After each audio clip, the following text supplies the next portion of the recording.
The grammar translation method is a traditional language teaching approach that focuses on grammar rules, translation, and rote memorization. Despite being criticized for being outdated, it continues to be used in some contexts. Let's explore its origin and core principles. The origin and background of grammar translation method. Historical context. The grammar translation method dates back to the 16th century, when Latin and Greek were taught as the foundations of education. Methodology.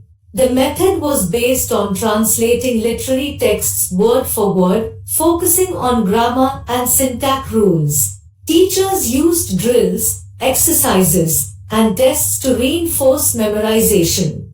Legacy. Although the grammar translation method has been critiqued for its lack of focus on speaking and fluency, it remains influential in shaping modern language pedagogy. Core principles of grammar translation method.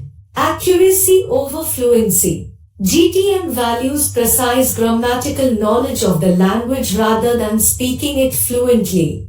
Translation. Translation is a central feature of the method.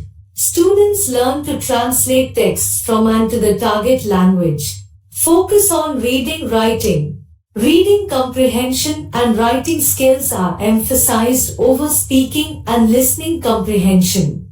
Learning grammar rules. Students learn grammar explicitly by memorizing rules and doing grammar exercises. Features of grammar translation method.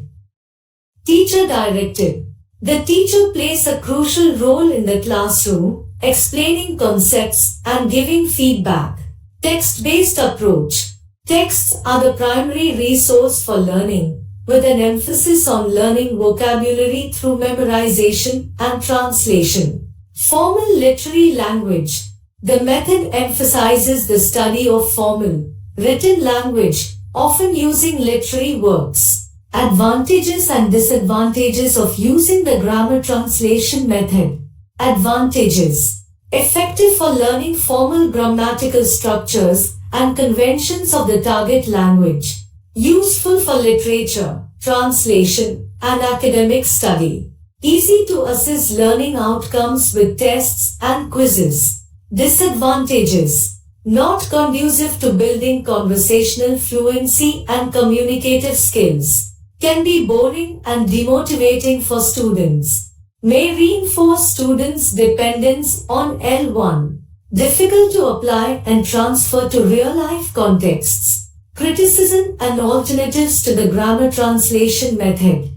The grammar translation method is an ineffective relic of the past, which is out of touch with modern communicative needs. Communicative language teaching. An alternative to GTM focuses on communicative competence, interactions, and authentic language use. The direct method. Another approach that emphasizes learning through exposure to the target language and speaking it in context. The task-based approach. A methodology that emphasizes using language to accomplish real-world tasks and focuses on content, meaning, and personalization of learning. Examples of the grammar translation method in practice. Reading exercises. Example, students pair up and translate sentences from a book, underlining and discussing new vocabulary and grammar rules. Writing drills. Example, students write a letter or essay in the target language, focusing on grammar and syntax rules.